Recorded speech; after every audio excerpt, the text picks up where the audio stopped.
Hey, it's FriYay. It's FriYay. FriYay, yes, this is the day of celebration as we say goodbye to another magical week. And I'm pretty excited about it. I really am. I'm not coming to work tomorrow. And now you haven't seen me for 2 days, but I was absolutely working, just not here. I was doing stuff and things that were really important. In fact, one of the most important things that I was doing was honoring our retirees. We had a number of people retire over the last couple of years. We had a big party to celebrate them and their contributions to traffic services and the Toronto Police Service. So that was awesome. If you're watching, if you're listening, thank you for all you did and for paving the way for us who have come into work and continue working now that you're enjoying retired life. Just saying. But really, awesome people who deserved much thanks, and I think they got the party that they needed. There was no hula hoops, there was no limbo line, but it was good stuff. If you're watching, this is Ask a Traffic Cop. My name is Sean Shapiro, and we are currently broadcasting on TikTok, YouTube, Twitch, LinkedIn, Facebook, Instagram, Kick, and the platform formerly known as Twitter. And you can ask questions, unless you're on Twitter. And if you're on Twitter, go to trafficcop.ca, hit the link for YouTube, and you can come join in and be part of the online party. Of course, if you are on TikTok, my wife, is actually online, stepping in for JD, who's not here today, as the moderator. So thank you to you. And let's get things going. We've got T.Cop, who I saw at the retirement. He was there. He's in TikTok. He says good morning. Brandy says hi. And there we go. M. Shap is there. Let's see here. Go back to this. You can watch replays of this event later on your favorite podcasting platform, because we do that. Yes, I download the episode. I change the sync. I lower the quality of the video and make it available on podcasting apps. And why have video on podcasting? Well, apparently certain platforms do have video capability, so we make it available on podcast platforms. We also have an actual podcast where we interview people. That's different. That's called TPS Traffic Jam, also available on podcasting platforms. But then you have all of these episodes forever and ever and ever available on our YouTube channel. So if you go to youtube.trafficcop.ca, go to our channel, you can subscribe to us there. Okay, let's see what's cooking in the room. Chase, good morning to you. Chase says, the notification for this live has made my Friday. I'm glad to hear it. It's been too long. Yes, 2 days of no live streaming is just weird, isn't it? Zombie says, happy FriYay. Big Jeff Fresh says, good morning. M. Shap, Leo wife, I don't know which username to refer to you guys, but happy Friday. My wife says, happy Friday. We got here, Nathan says, good morning. Johnny Nguyen says, good morning, Sean. Hope you have an amazing day. I've already had a great start to the day, and the day's halfway over, so it's going well, and I'm going to ride that right into the weekend and enjoy a weekend. And I get to see my brother. That's going to be exciting. He's coming into town.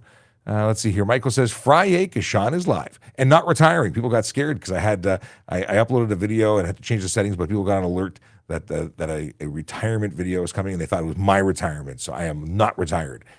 I'm still here, working away. Let's see. We have questions about tint laws. It says legs, but I think it's laws. Is there any laws around driving barefoot? Keep hearing different stories. We can talk about that for sure. When will police charging bicycles that break the road? I think it's break the law, but we'll talk about that in a moment. Tim Shallow says, good morning, Sean. Happy Friday. Sean and Leo wife, hope you're having an amazing weekend. Yeah, that's jumping. You're getting me into the mood for a weekend, and it's not here yet. I still have stuff to do, but I'm definitely ready, and I hope that everyone has good things planned.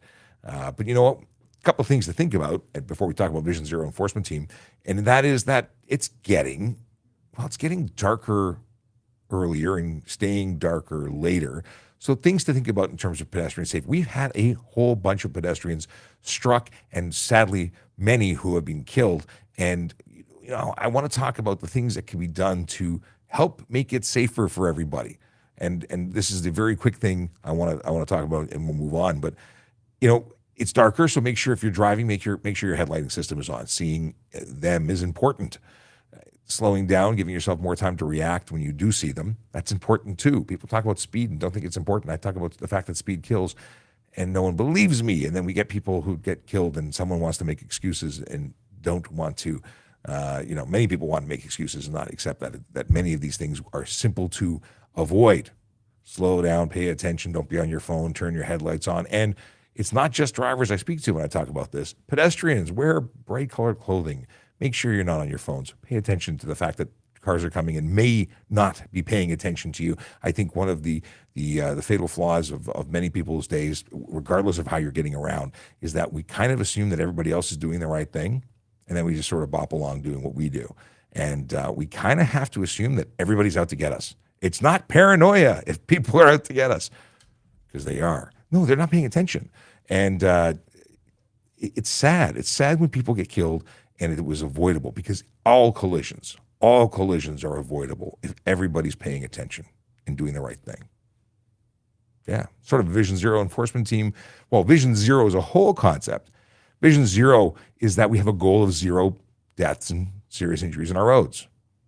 We have a goal of 0 because it's attainable, but everyone has to sort of buy into the concept. Now, we have a team called the Vision Zero enforcement team. They go out to try to change driver behavior one ticket at a time. They do that by focusing on the big 4: speeding, aggressive driving, distracted driving, impaired driving. Those are the things that we know lead to serious injury and death. So why do we still have lots of tickets to write? Because people aren't getting the message. It's simple as that. You could put the Vision Zero enforcement team out of business. If everyone stopped breaking the law, they'd be very bored, and we'd find other things for them to do. But there's a need for them. And today that need, well, it's in 22 Division and 51 Division, the neighborhoods of Etobicoke West Mall, Queensway, St. Jamestown, Cabbagetown? Yeah, I said pound. I don't know why. Riverdale, Church and Yonge. Those are neighborhoods where real people live, work, and play and deserve to be safe. And we post these locations daily on our Twitter, Instagram, and Facebook pages. So follow us if you'd like to keep up to date with stuff and things. I'm going to flag some more questions here. I hope that everyone has a great weekend. And I will be posting a video later about the number of people who were arrested last weekend. Do I give you a heads up? Do I give you a preview of what is coming down the pipe? If you're watching my friend online, he is actually, we're just talking about Cabbagetown. Let's see here. I'm going to pull up a particular Twitter page for one TPS Traffic DC. And I'm going to tell you what I think it was TPS Traffic. Let's see. No, I typoed it. Traffic DC. Here we go, Scott Matthews. And he posts every Monday, and I take his information and I make a video every Friday talking about what he said on Monday. I do recycle. He's the source of information. So 19 people last weekend arrested for impaired operation. I'll leave the tidbits. Okay, you're going to get the inside track. One driver crashed into a karaoke bar. A driver was stopped traveling 60 kilometers an hour on the 401, and 10 drivers that were involved in crashes. So I wonder if the 10 was also part of the karaoke bar. I wonder. I don't know. Could have been 11. In any case, the deal is that those should never have happened. Those people should never have been behind the wheel of a motor vehicle or conveyance of any kind. And there's absolutely no excuse nowadays. No. There was no excuse before, but absolutely nowadays, nothing. Yeah, it's pretty sad that with the many, many moons of teaching and adverts on the radio, on television, on the internet, people are still deciding that it's not worth it. They won't pay for a taxi, or they're being cheap. They're saving a couple of bucks, and they're willing to risk lives to do that. And we see tragedy all the time. It's really, really sad. And I can tell you, it costs an awful lot more, not only in lives, but it costs an awful lot more financially. If you crash, get caught, get charged, get arrested. They used to say it was about $15,000 to $30,000 to defend yourself after one of these charges. I believe the number's gone up considerably from there. Well, everything in life has gone up recently, so I would imagine lawyers' fees have as well. We have T-Dot Cop says good morning to Sarge. He said good morning to us earlier. Good morning. We've got a comment from David Mann, who says, "Get back to work. What are you doing here?" Are you working? I am working. I love when these questions come up because this is. I just realized nobody on Instagram can see us. Hang on 1 second.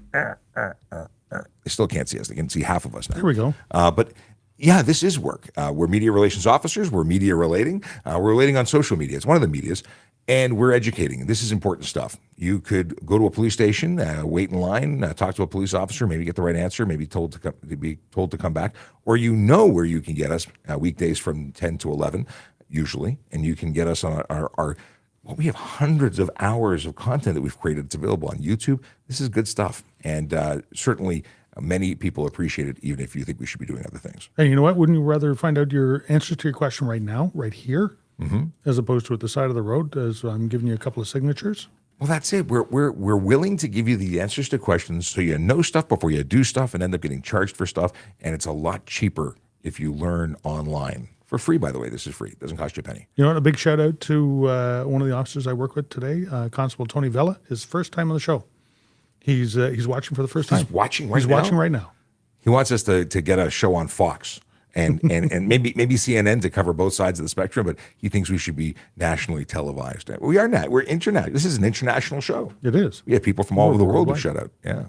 Okay, let's get into some questions because, by the way, Sergeant Murray Campbell is now joining me on screen. If you didn't know who he was, or if you're listening on the audio version after the fact, and I'll just take the opportunity to reintroduce myself. I'm Sean Shapiro. I'm police constable here at the Toronto Police Service, and David Mann wants to know what we do. We're the Traffic Safety Programs Office, the Media Relations Office, we're the Social Media Office. We plan retirement parties. We do all sorts of things. We do. We're the Towing and impounding. Yes. Ministry liaison officers, construction liaison officers. We look after all that sort of stuff. And that's something that many people don't understand. Anything that happens that's traffic related in or around the city, including train investigations, the movement of international protected persons, traffic services has a key role in that. We do everything. Whereas divisional officers, they do criminal investigations when it comes to all sorts of things. But anything that rolls, we have a hand to play in it. Yep. And you know what? It always gets passed to us. Doesn't matter what's going on. If it's got wheels on it, somehow it makes its way down to our front desk and they have to filter it out from there. Yes, we are the knower of stuff and things when it relates to things that roll. Stuff and things. Yes. Stephen Bell says, hi, good morning. I'm late. You're never too late to join the party. Thanks for chopping in. Vandro is joining us too. Good morning, everyone. He is the Brazilian fan that we talk about regularly, who is actually taking our content and recreating it in both Portuguese and Spanish. So he's helping to, Very cool. because he wants to be a police officer and he's doing things in advance to help his community. And I truly respect and appreciate what he's doing. It's very cool. Okay. Let's see. Yesterday I have traffic enforcement class at Citizenship College. Very good. Okay. Very cool. Very cool. We've got here, is it illegal to, this is out of order. I accidentally hit the button, but we're going to go with it since it's on screen. Is it illegal to flash your headlights at oncoming traffic? To notify them that a cop is there? That's one of those interesting questions I like. I like this question. Well, yeah, because there's a couple of different parts to it. Is it an offense to do it? Just the act of doing it? Is there an offense? Well, you're improperly using your high beams. Absolutely. But at the same time, when people don't have their headlights on, sometimes we flash them to tell them. So if it's for a purpose, if it's for the lawful purpose, are you still doing the wrong thing? Sort of, but for the right reason. By the letter of law, it's wrong. Yeah. But the thought behind it could be for a good reason or could be a bad reason.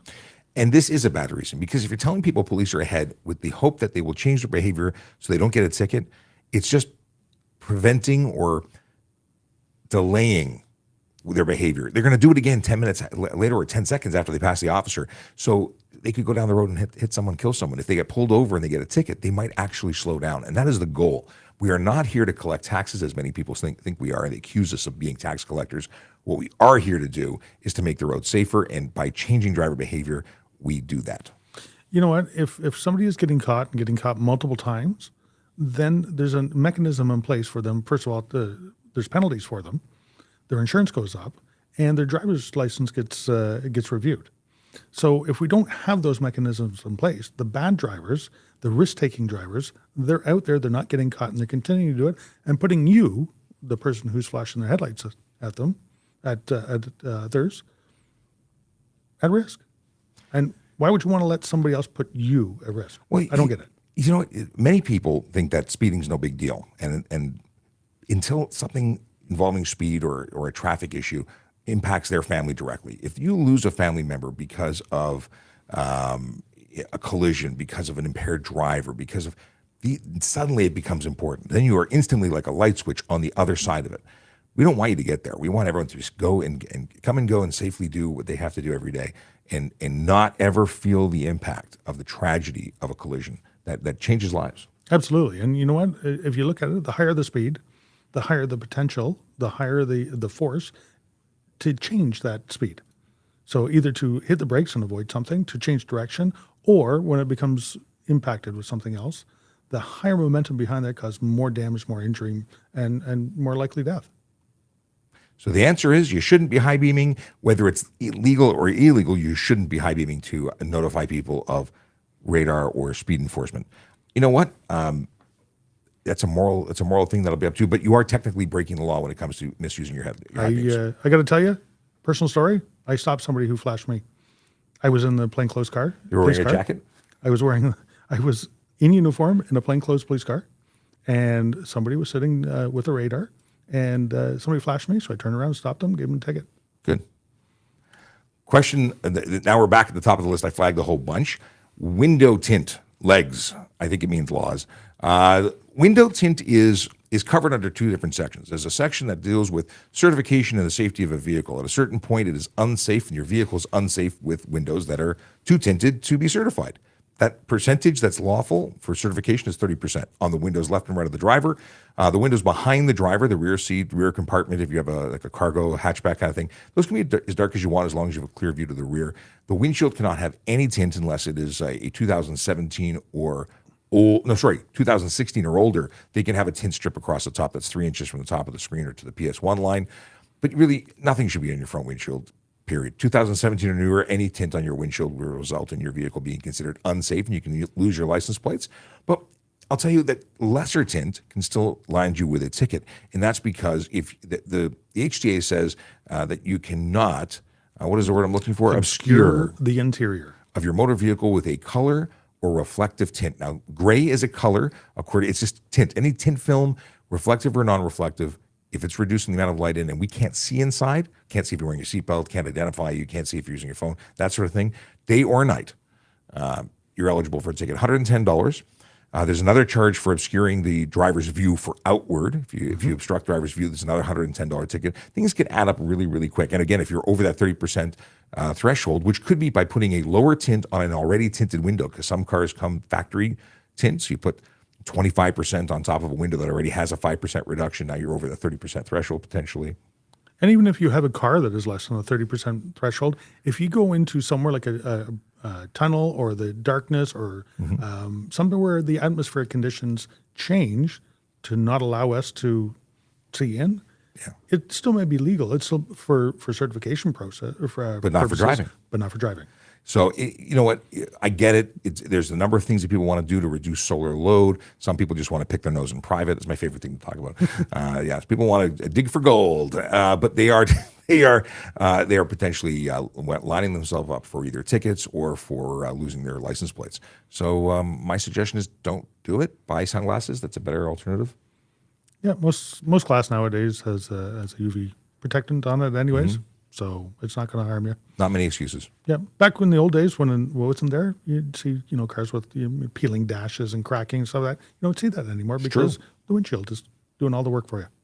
How long can I use my international license in Ontario? There's a big depends here. Are you a visitor or are you a resident? Are you someone who's moved here, as a student here? These things matter. If you become a resident, whether by becoming a permanent resident or a student, which is a temporary resident but a resident nonetheless, you can only use your license for 60 days from the time that you become a resident, and that's when you take up a resident address. You're not in a hotel anymore. Even in a hotel, could you be a resident in a hotel? Yep, absolutely, you could. So part of it's wording, part of it's intention, but as soon as you become a resident, you're it. Now, if you are staying here for as literally you're staying with mom, friend, cousin, whatever, you're visiting, those times can extend, but you may need an international endorsement for your foreign license, an international driving permit or translation card, and it depends on where you're coming in from. If you go to trafficcop.ca and you go down to the bottom, that's my link tree. At the bottom of the link tree, there is a useful links section, and visitors and newcomers to Canada driving when visiting, there's a whole bunch of information that you can go and use as a reference. I want to point out just when I was reading there, it's not an international driving license. It's not a license. That's true. The document itself is not a license to allow you.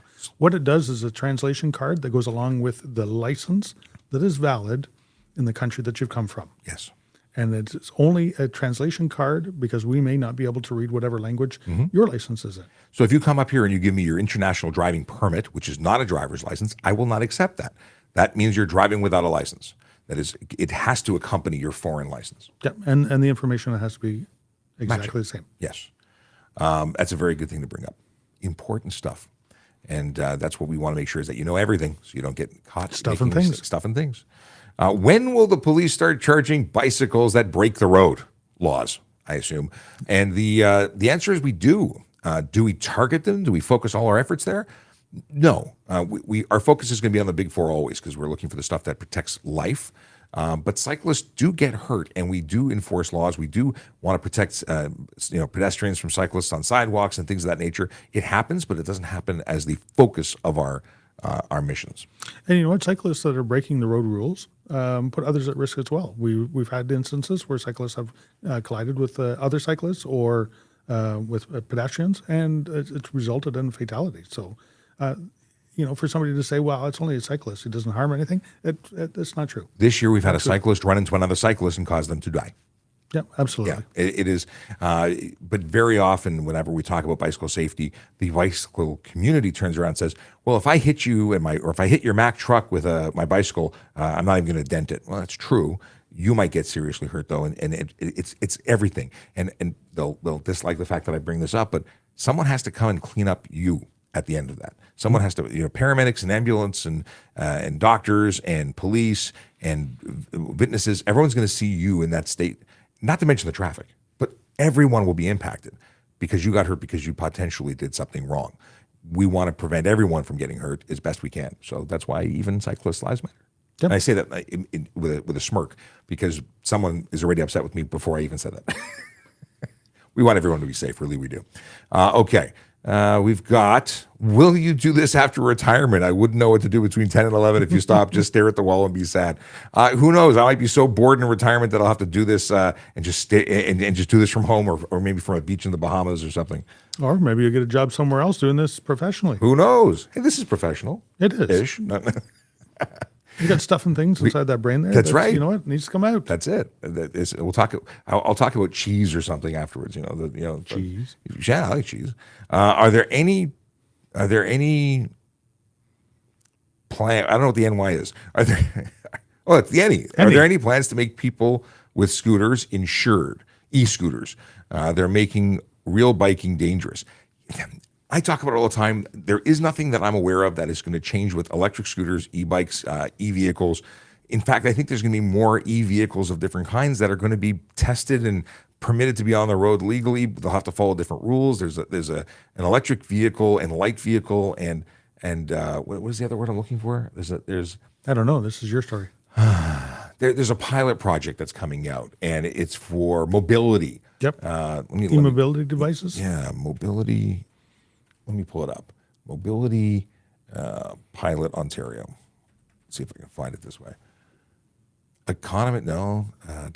No. I'll find it later. Micromobility, that's the one. That's it. So there's a project that's going to deal with large quadricycles, electric kick scooters, cargo power assisted. That's the one that's currently in here. Now there's a new one.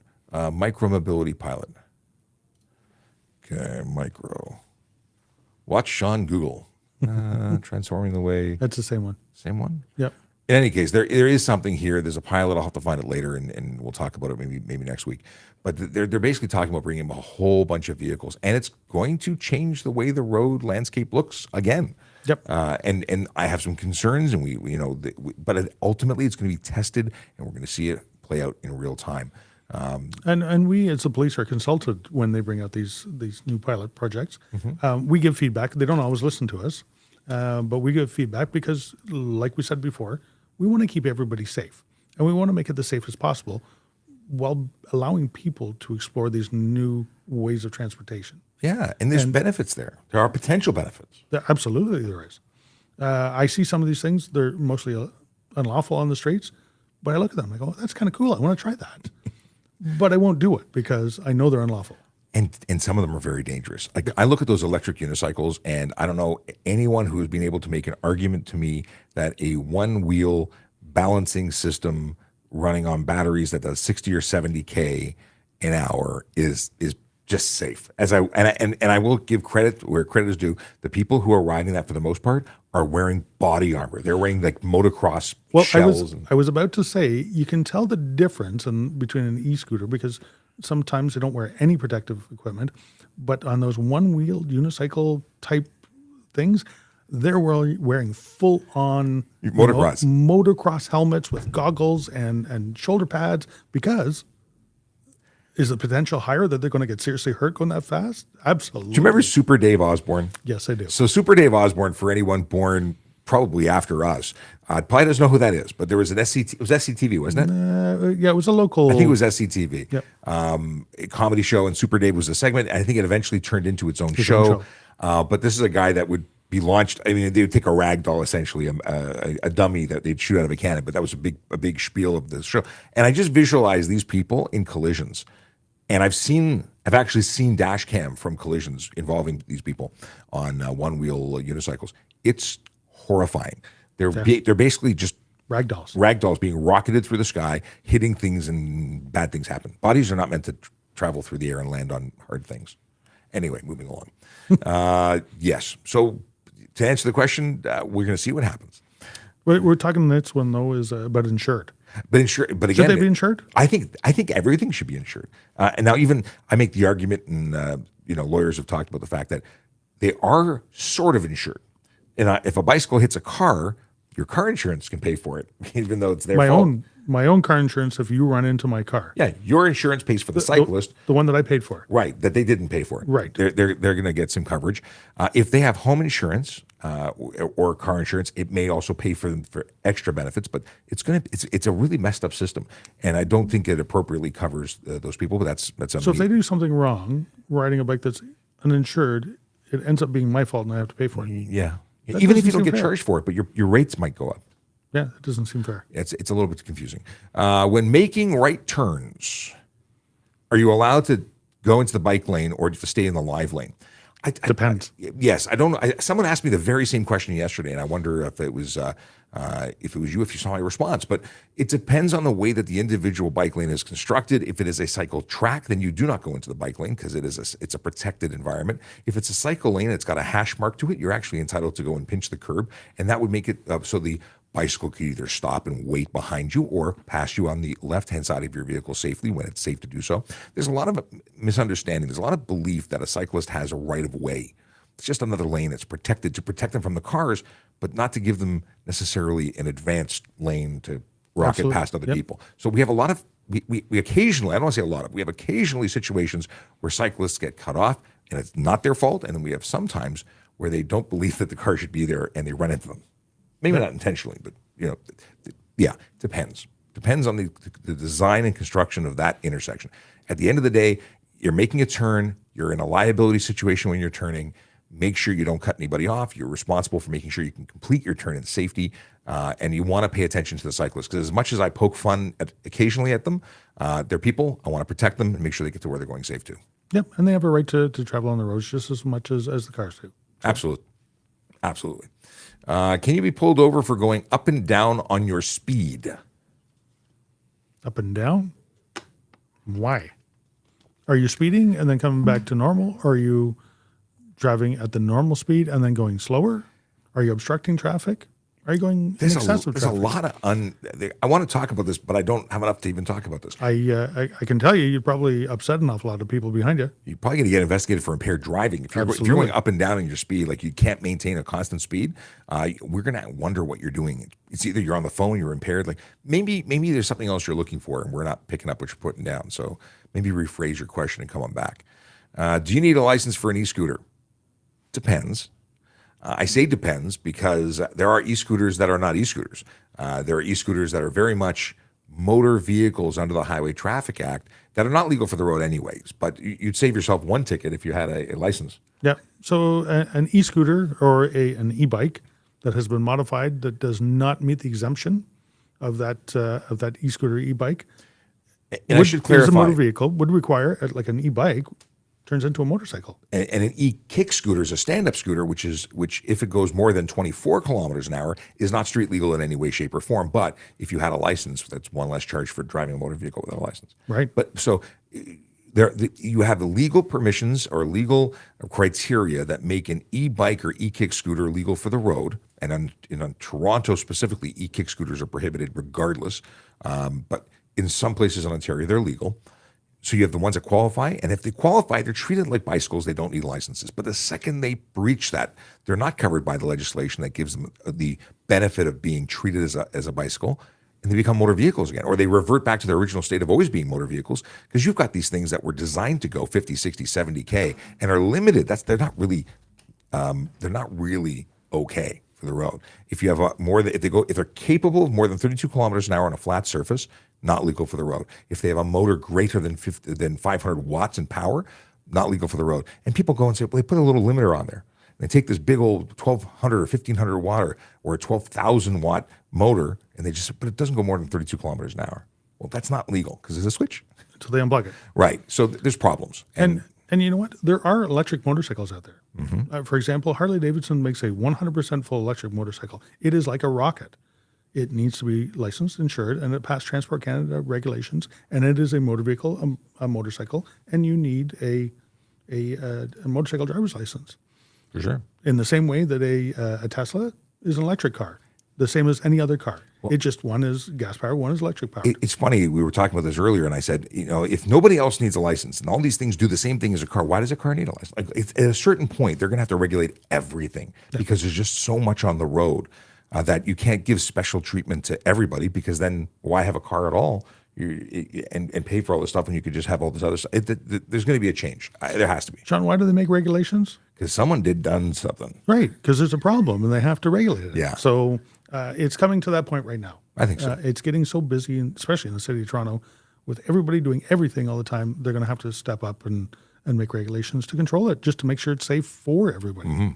Do road users have to obey the City of Toronto traffic agents? What authority do they have? See, I know this one firsthand because I spent last week training them. Perfect. So they are special constables. They're sworn for the purpose of directing traffic. Can they write you a ticket if you disobey them? Absolutely, they can. But their job is to help the flow of traffic. Mm-hmm. And if somebody disobeys them, you know what? They're going to call one of us over to help them, and we'll probably lay the charge for them because we can prosecute it through court a little bit easier. And they're going to go right back to directing traffic again. So, and you hurt one of them. We had a situation where one was run into. You're assaulting a police officer, or a peace officer, I should say, and that just carries more weight than if you're assaulting somebody else, which you shouldn't assault anybody. But if you hit one of them, that's the same charge essentially as if you were hitting a parking enforcement officer, a police officer, a peace officer status. A mayor can't hit the mayor. Peace officer. He is a peace officer. Yep. She is. She is. Yes. We had a new one. Well, I don't live in the city of Toronto. This is true. You're a mayor. My mayor. Akela came in late and said greetings and salutations, and then sent another message saying that he has to pack for a trip and he's leaving. But we'll read the last message he gave us, his standard goodbye early. So we'll represent that. What's the best driving school for a nervous teen? We can't endorse a particular driving school. Driving schools, however, are really good. Yeah. Like just in general, professional training, really, really good. I can say that Truba Cars, which our friend Scott Marshall's is affiliated with, is not a driving school, but they will help you find a driving school. They actually create curriculum for driving schools. And Trubakar he comes onto the show. In fact, if you go back to previous episodes on YouTube, I've asked him questions about this, and he's got some suggestions for what nervous teens can do. But ultimately, finding a good teacher, that like a good professional instructor that you jive with and get along with, is going to be good. Better than getting mom, dad, cousin, brother, friend to teach you. Yeah, both my kids went through driving school. The first when my son went through, he was the older one.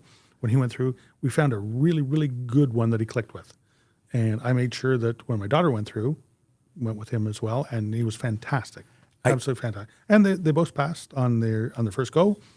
And they're both absolutely fantastic drivers. Good stuff. Now, I got to tell you, they have been riding, driving, operating snowmobiles, ATVs, for the longest time, because that's kind of what we do. And we always do it legally. They're allowed to drive it at age 12. They're allowed to drive earlier on my property, which they all did, and which makes them better drivers when they get out on the road. Experience is the most important thing. Absolutely. Getting out there and doing it. So, professional instruction, yes, and then lots and lots of practice will really help. Not being in heavy populated areas, if you've got a nervous teen, take them somewhere outside, less busy, and then gradually increase the areas. Yeah. This is a comment. A traffic policeman isn't a real policeman, sorry, it's not. You aren't saying that they aren't. I mean, maybe you're asking if they are. I don't know. I'm trying to put it together. But at the end of the day, we are real policemen. Traffic agents or special constables, we're police officers who happen to specialize in traffic. But I love the questions. That one came in late. I accidentally hit it early. You know what? Traffic collisions and traffic deaths and traffic injuries affect more lives than all other crimes put together. I think we have a poster that says that. I think we do. Yeah. And it's true. Historically, you look at the murders, the actual homicides and whatnot, the numbers are neck and neck with the fatalities on the road. So very often there's more traffic fatalities than criminal homicides and whatnot. And then some years we're even. Very rarely are we less than, which is really sad. So a homicide is when somebody does something to kill somebody. Mm-hmm. And a traffic fatality is when somebody does something that results in killing somebody. Could be themselves, could be somebody else. Mm-hmm. I don't see the difference. I don't see how one is more worser than more worse or more worthy of investigation or efforts. People say, when go out and stop criminals. Well, and this is generalizing horribly, but very often we see death that is criminal on criminal death. One gang between another gang, bad guy doing something. It's not so TV centric that we have people generally just out and about getting killed. Just generally, it happens, but not as often as one might think. When someone dies on the road, it's someone who very often was just going about their day. Yeah, it's truly someone who would have never been involved in the thing. They're just in the wrong place when an impaired driver came by. Like it's truly tragic. All death is tragic, but it's funny how people can say, no big deal, it's just a traffic death, versus someone gets shot and now this is a big deal, compared to the many, many who, anyway, it's gone forever. A thank you from Michael H., who says, Sean and Good Sergeant and T.Cop, thank you for your work. That is awesome. Thank you. Always appreciate you, Michael. Okay, this is wrong button. Is there any laws around driving barefoot? I keep hearing different stories. I, for one, grew up thinking that barefoot driving was illegal. But it may be unlawful in some places. But not here. It is definitely not a good idea. You have the soft, squishy stuff in your toesies, and sometimes you get an emergency driving situation, you smash that pedal, and you're going to hurt yourself so much so that you might, maybe let up on the pedal. Like, there's some bad things that can happen. How about if you get involved in a collision? Somebody crashes into you, and you have to exit your vehicle through debris, broken glass, fire, chemicals. You know what? Do you really want to be doing that in barefoot? That's a big one, and I don't think people consider that. You would not be wanting to, who sang the song Broken Glass? Anyway, you wouldn't want to be walking through it. It would be bad. From the Eurythmics. She went off on her own. Yeah. Annie Lennox. Yes. There you go.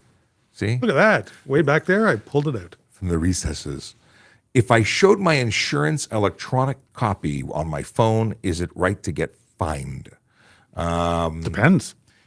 So a photograph of your insurance is not. an electronic copy when it comes to the law.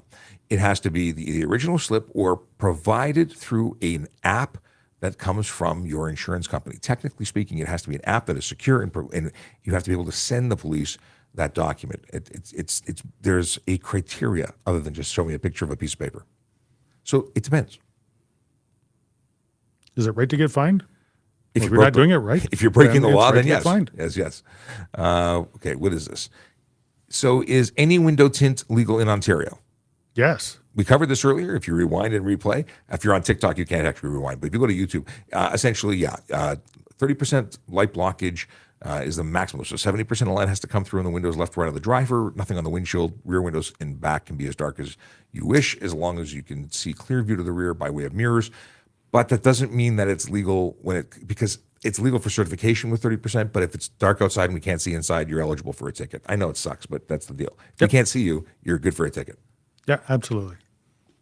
And I see a lot of violators. They had to make a level that they could use a meter to test to see if it passed certification. But it doesn't mean it's rules for the road. The rules for the road say you can't operate it on the road if you're obscuring the view of the interior. Or vice versa. I want to see who you are. Yeah, need to see. I need to see. I want to see if you're on the phone. I want to see if you're wearing your seatbelt. I want to see everything that's going on inside that vehicle. And not just the police, the public too. People get involved in collisions. People are running away. There's Amber reports. We're looking for kids. There's all sorts of reasons why we need to see. And picking your nose is not a justified tinted window purchase. I say pick it anyways. Just be proud of it. Pick it and be proud. Pick it, proud picking. Okay, we can make a T-shirt. Proud picker. Doug Allen sent a dad joke. I'll keep it for later. Where is a good place to take a new driver? Open space, no cars. You know what? It depends on where you are. Driving schools can't take you to a school parking lot on a weekend, but you could take them to a school parking lot on the weekend if you're not a professional driving instructor, and you could take that environment if it was safe to do that. If you're allowed to. You're not right. Yeah. If it's private property, then you have to have the permission of the private property owner to do so. And if you damage it, you're liable for it. This is true. And everything's recorded on camera. So It's not a place to start doing evasive maneuvers. And just a reminder that stunt driving is a charge that can be laid on private property.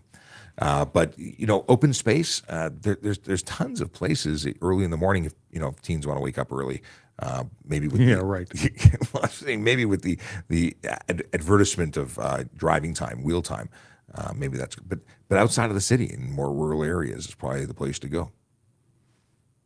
If you can find it. We have appreciated from traffic police, Punjab, Pakistan. So Basharat is, I'm assuming, a Punjab, Pakistan policeman. Is that what I'm getting here? Either way, thank you very much for the hello and the long distance hello at that. I think you're the first person from Pakistan to say hello if you're physically there right now. We've had a lot of international. We're talking about being international today. Yeah, we really are. This episode in particular. Thanks very much. Boom, what do we got here? We got what happens if you have a medical emergency on a red light? Can you get a ticket? If you have a medical emergency on a red light. I'm assuming they mean can they run a red light in a medical emergency? Like they really got to go. Or if they're stopped at a red light and have a medical emergency and slip through. Yeah, I'm narrow that down for us. If you're still here, some people ask their questions, then ghost and come back and watch the replay. So can you run a red light on a medical emergency? No. Police, fire, ambulance with full emergency equipment activated. That's the only time. And it's not even running it. They have to come to a stop and ensure it's safe to go through the light, and only then can they proceed. And they must have their emergency equipment activated. Yes. Their siren must be constantly sounding. There's rules. And the liability is 100% on them. Yeah, someone hits them. It wasn't safe to go when they went, and you would be 100% liable. You could get a ticket for it, and don't do that. The goal is guaranteed arrival, especially if you have a medical emergency, is to get there without creating new patients. That's a big deal. Can you fight for a refund if I get unnecessary traffic jam on 407? Do they guarantee? I don't think you get access to the road, not the speed in which you are going to travel. So I would say that is a no, although good luck to you. Although I would go after the person who caused the collision on the 407 for holding up thousands and thousands of people. Oh, it's terrible. But here's the funny thing. A lot of those traffic jams are caused by people who choose to speed. It's counterintuitive to think that speeding could slow you down, but yeah, it does. Apparently, I've missed a whole bunch of questions above. Where? I may have just I may have flagged them out of sequence. I was looking up. They're above. I've got a bunch of questions that I haven't. Let's see if I. Wow. Yeah. Well, no, but see all these flagged ones? They're all flagged already. But if I flag them out of order, they get read out of order, unfortunately. Okay, I'm going back and flagging some more stuff. That'll likely be out of order again. Distracted driving. Okay, we'll talk about that. By the way, today I have a 10:15 appointment online. Super Dave. Oh, bizarre. Thank that was you. it. That was the name of the show. It was not Super Dave started on the show Bizarre. with John Biner. Yep. I remember that. Thank you so much. Who said that? Who's the commenter? Jeff S. Awesome. Thank you, Jeff. I'm now going to have to look at YouTube and try and find them. Yeah, I used to watch all those things. And then who was the other one? The British guy. Benny Hill. Benny Hill. Thank you. I watched that too. That was what my childhood Saturdays were. I think it was Saturdays. Anyway, whenever it was on. Okay, so I'm going to try and race through the next 15 minutes of stuff and Yes, things. because we have. You have something going on in 15 minutes. So yes, I might be able to go 5 after, but I won't be able to do the half hour extra that I like to do. Okay, let's get these out of the way first. So, our out of province driving suspensions shown on CPIC. It's not in particular CPIC. It's actually a ministry search, but we do have access to search that. yep. So that's that. Boom, boom, boom. Okay. Can I drive private property without a license, or is it considered stunt driving?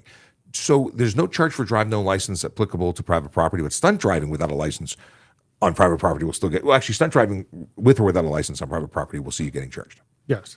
So yes, you can drive on private property without a license. You do not require a driver's license to operate on private property, with the permission of the private property. Can you stunt drive anywhere? Absolutely nowhere. Nowhere. It is not allowed. Here, one sec. I got a button on my phone now. It says I'm streaming. Watch online. That's my response to calls coming in. Oh, nice. Yes. Okay. If I need to enter a diamond lane to turn right, how much of the lane can I drive prior to the turn? Is it specified in the HTA? Essentially, the way I would police it as just me, Sean, traffic guy, if I see you enter the lane and you don't qualify and you continue past the next intersection as opposed to turning at it, that is when I would have an issue with you. Yep. Or the private drive. Well, the private drive, yeah, you should be in there before the private drive, but I'd be more interested in the intersection for me personally. There may be actually a bylaw regulation in the city of Toronto that says meters on it. Oh, Provincially, I don't believe so. I don't know of either, but that's how I've always played it. Give you the benefit of the doubt until the intersection. Yep. Until you go through there, and guess what? In your mind. Yep. Good question, though. I don't think anyone's ever asked that before. Stephen Bell has a question, and the question is, if someone gets into a collision and the person has no license and insurance plus a stolen vehicle, bad day in the office for them, right? Oh yeah. Yeah. That's usually when you see them running away. Yeah. And you know what? We have lots of tools in our tool belt to track you down and get you. Dogs, too. The dogs are really, they Police like radio? exercise. Yeah. Police dogs. I like dogs. Police helicopter. We phone friends for police helicopters. We do. We don't have our own. No. Well, although I remember someone getting on the air and going, I'm on Air One, right? That's what they called up doing that. There may have been a couple of people who did that once upon a time. 3-lane road, far left lane driver and far right lane driver both want middle lane. Who goes first? There's no law saying who goes first. But you're both responsible. Absolutely. Any person making a lane change is responsible to do so only when it's safe. So if you do it at the same time and you clump together like cymbals, you're both responsible. Absolutely. Generally speaking, one person is going to be starting, but you don't own the lane until you own the lane. Yep. And when you're first in the lane, owns the lane. So if one person, anyway. Who goes first? Well, I would say Chicken or the egg. I would say offset yourself and then try and do it. Yeah, pay attention, shoulder checks, that sort of thing. If you see signals, cautious. What should I do if I lose my wallet and license but need to drive the same day? If you lose it, if you truly lose it, you want to be reporting that to police because someone's opening a bank account in your name. Secondly, you want to go to the ministry and get it replaced, which can be done, and they would instantly give you a temporary card while they are a temporary paper while they're going to send you a new one. And you know what? You may need to drive that same day, but could you be eligible for a ticket? Absolutely. Yeah, but if you had a police report saying, "Hey, I just lost my wallet and I found out that I lost my wallet," and then you're on your way to the ministry and that's when you get stopped, at least you have a police report number to substantiate it. You've taken some steps to support what you're saying. But some people might say they lost their wallet and they're on the way to replace it as their excuse 7 times in a row. We'd see that. Yeah, absolutely. And at very least, you'd be getting a warning. I would not let someone go without a printed warning for that, because In that any would circumstance. because it would substantiate what they said. Yep. and the interaction. So. What happens if you have 7 people in a 5-seater and 2 people get tickets? My math is right there. Yeah. And it could be the driver as well because they may be crowded. Yes. And so that's an additional charge. And if they're under the age of 16, the driver gets those tickets. Yep. Yeah. You can only travel with people in your vehicle for the number of seats you have in the vehicle. And seatbelts. And seatbelts. That's what I meant with seatbelts. That's what I was going for. So that's the answer to that question and that one. Chase has a question. Let's see here. What happens if you were at fault and collision and it's over $2,000, but you decide with each other driver you'll pay out of pocket, not involve police or insurance? At $2,000 combined amongst both vehicles, of all vehicles, you are legally obligated to report to police. Whether you claim on insurance is up to you. Yep. 2 totally separate things. Claiming your insurance is totally, it's a civil process that you decide with the other driver what you want to do. Doesn't really matter. Sometimes it works out for you, sometimes it doesn't. Over $2,000 or personal injury or any criminality, you have to make a police report, no matter what. And all drivers get charged if they don't. Yes, it's a bad thing. So if you think you come up with a deal with the other driver and say, I'm not going to report this, you don't do it either, and then one of them does, guess what? And I got to tell you, I have been hit by cars. I've been rear-ended when I was in my vehicle, and the other driver very often says, I will take responsibility. You tell me how much. Well, 2 things are true. One, the damage is rarely as low as you think it is. Yep. Because there's all sorts of under the hood things that have happened. 2, the person doesn't generally want to pay when you tell them the actual number. Then you start arguing about how much money. Listen, you pay insurance for a reason. If they caused the collision, they're the ones responsible. It's their insurance rates that are going to be eating it. I understand their desire not to have their insurance rates go up. Not my problem. And I am not making special deals. If nothing less, make the police report. You have evidence that it occurred and the person that did it. Yes. If they renege on the deal that you made, and it happens a lot, then you have a course of action. Okay. How long can you have a license, hunting license for? I haven't the foggiest. I don't hunt. Nor do I. Then we moving on. I would say till it expires. That's a good answer. You've thought about this. Does a company truck need a yellow sticker even if it won't be exceeding the gross vehicle weight rating on the registration? Depends what the gross vehicle weight rating is. Yeah, if it's not, if it's I think it's 3,500. Like I was going to say, a company truck. What makes it a truck? Is it like if a minivan is different? Like So a company truck is a company truck with a commercial plate on it. Does it need to be inspected every year and put what's called a device on the window? It all depends on the weight of the vehicle. Who's the inspector? He was just wondering if we were live. We are. We are. Hello, sir. Why cut? What is this? Why cars cut off the trucks when they across slower traffic trucks lock at 150? What? 105. 105.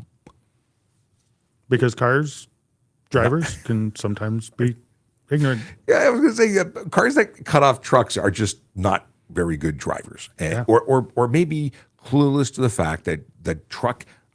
They may not even see them. It's amazing to me what some people do, and not amazing to me in a good way. There's some bad drivers out there. Yep. Putting lives what? I give kudos to the commercial vehicle operators out there.